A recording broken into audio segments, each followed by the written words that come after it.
Should you claim SILV2 or ILV? Now, we're going to have a really brief chat about it today. I'm not going to waste your time. I'm going to tell you what I'm doing, what I'm looking at, and what I'm buying. I'm going to go from there, okay? Because the ILV Ethereum pool APR is dropping quite rapidly, and I'm going to talk about kind of where I think it could be heading. I haven't got any really detailed maths for this one because it's so dependent on so many really unusual things and some things that I'm getting even confused myself with. But let's jump into it really quickly. So I've got my old staking calculator that kind of calculates if the seed investors, when they unlock, which they're unlocking over the next 12 months, as they unlock, if they invest in the ILV Ethereum pool, what does that do for the pool in general and things like that, right? And there is one bit of data that I haven't got here because I can't quite figure it out. But the circulating supply on CoinMarketCap is still 650,000 because I believe it's self-reported. So I don't know how that's changed. I don't know how the circulating supply is updated because by this logic, then in theory, the market cap for Illuvium should be higher than it's reporting on CoinMarketCap because it's basing token price and the circulating supply to give you the market cap. But if circulating supply is supposedly incorrect, then that information is incorrect. So all I'm saying here is that keep that in mind. Keep in mind that this might not be particularly accurate. It's more my opinion than anything else. But I'm going to discuss a few really important things. So if we firstly zoom in here, now Fozzie, I think his name was. Let me double check. Fizzo gave me a really funny idea, right? I was asking him how much the APR was over the past couple weeks, months, so on. And Fizzo said, search in the Discord chat. And you might be able to find because everyone's always talking about it. So I did that. I didn't get heaps of data points for it recently, but it definitely previously, there's definitely a lot of information there. And this is kind of what I came up with. So you've got in early June, it was about 200%. Late June, about 180%. And then June through to like now, the start of August, it dropped like 50%, which is huge. In theory, it's huge. Because realistically, the more it drops, the more has to be added to the SLP pool on a curve to have it drop again. Now, the big factor here, and why I led off with that weird segue at the start, is that token price is really important. So token price dictates a lot of this because it dictates how much USD value is locked up and everything.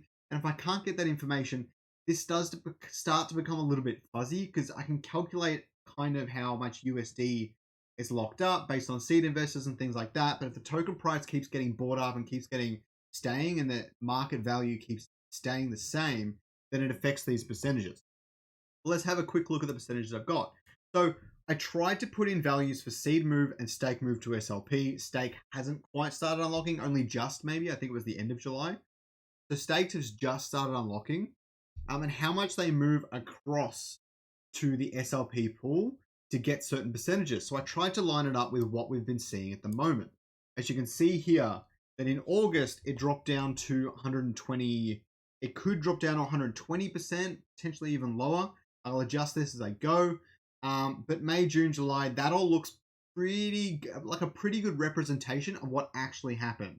So what I'm trying to speculate here is that the seed investors are moving significant amounts of their unlocks. Well, they have to claim it. They can't continue getting yield after it's unlocked, I believe.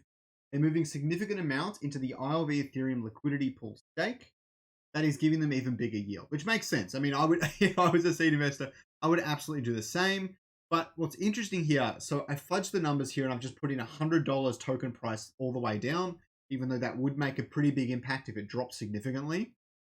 I put that all the way down. As you can see that it doesn't actually drop that much. As I said, it's on that curve, so it's not going to decline that much.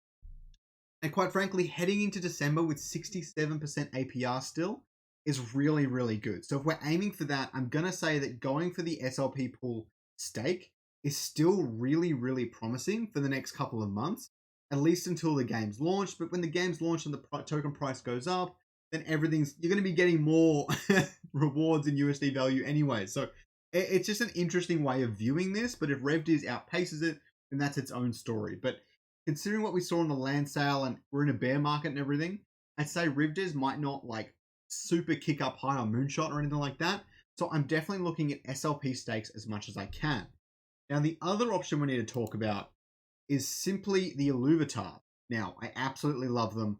I think they're awesome. The album collecting game I think is going to be really cool. I don't think I'm going to make a ton of money from it or anything like that.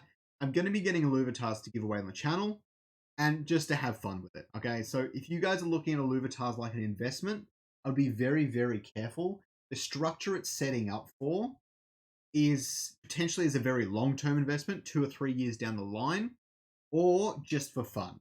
And even the basic disc I covered the other day, if you use SRV2, costs as low as $10 USD at current prices, right? Which is really, really good. So definitely get a couple backs. As I always say, diversifying across the entire Illuvium ecosystem is always really valuable.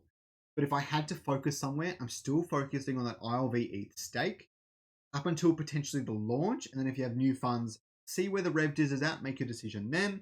But I would continue staking the ILV ETH pool through to the end of the year, right? I think it's going to be really good. I'm very excited. I hope you guys found this helpful. Please don't forget to subscribe and like down below. I really appreciate it. Don't forget to follow my Twitch. I'm going to be streaming there more often. And if anyone knows a good way to hang this up on my wall, I'm having a lot more trouble than I care to admit. You can see those two things up there. They're like adhesive strips. It was too heavy. Let's just leave it at that. If anyone knows a really good way to hang it up there without drilling holes in the wall, hit me up. I appreciate it, guys. I'll leave a comment. That'd be sweet too. Have a good day.